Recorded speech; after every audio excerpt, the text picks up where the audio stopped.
Hello, welcome our video.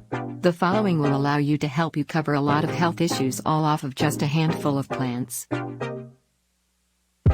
Pepper cannot be missing in your kitchen and also favors the body as expectorant and antiseptic. It has minerals such as magnesium, calcium, iron, potassium and zinc. It is antioxidant. It provides vitamins A and K.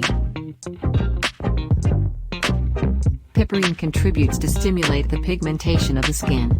It is ideal for patients with vitiligo. Peppermint. You may want to grow peppermint in a pot is incredibly useful in stomach problems, sinusitis, headaches, to cool down, either because internally you have a lot of heat, for a hot summer day. Marigold is an annual plant, which is self-seeding, meaning that it will drop seeds where it is and then return to the same place next year. It does a great job covering all skin problems, rash, wounds, antifungal. Marigold is a lymphatic stimulant, meaning that if you have swollen and sore lymph glands when you are sick and you drink tea mixed with mint, it can actually help move the lymphatic stagnation.